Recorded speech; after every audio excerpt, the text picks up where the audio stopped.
just knitting and knitting. And a fine young man came up to me and he said, "Can I sit down beside you?" And I said, "Sure." And he did. And we just talked and talked for hours. And we talked about everything. And I mean everything. So finally, he said to me, "What is your name?" And I said, "It's Mary." And he said, "That is a beautiful name." And I said, "Thank you." That was so nice of him.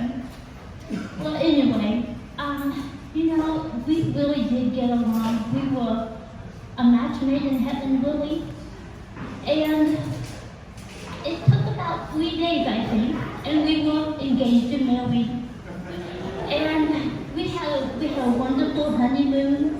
And he was a fisherman, and so when we got back, I went back to my park bench, and he went on to his job as a fisherman. I think it was about a month, and he had a tragic accident. He was at a dock fishing, and he caught a really big one. And he was in kind of a tug of war with that big fish. And the fish pulled him right over the edge. And he couldn't swim.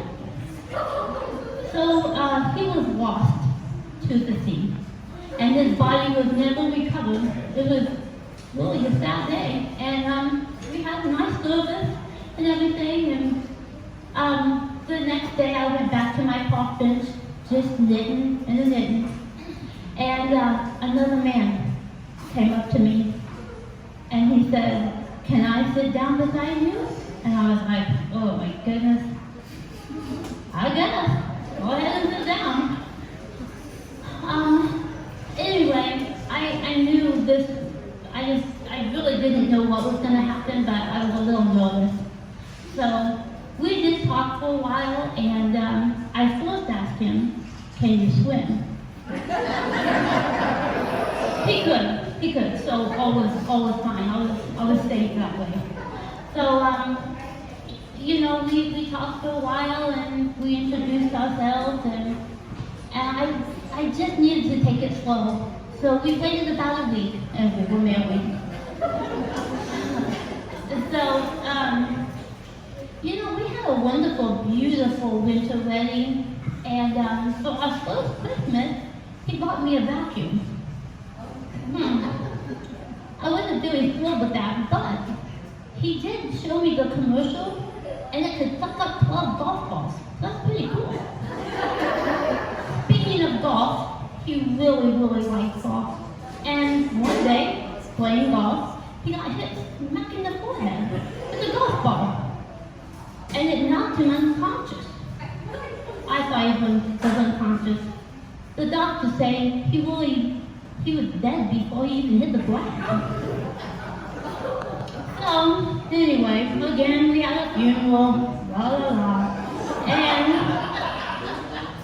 the next day, I went back to my regular routine and went back to the park bench, just knitting and talking to random people.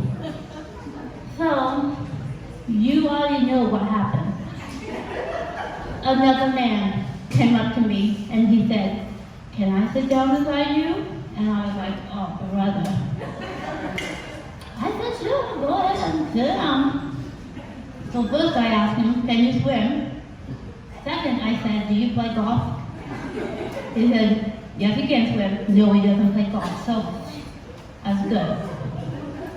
So we had a beautiful wedding, and we ended up raising 4 beautiful daughters. And I don't know, had a wonderful life together, and we're still married today. And for his birthday present that he gave me, we had saved up enough money, and he ended up getting me a new set of false teeth. So now I can talk just as good as you.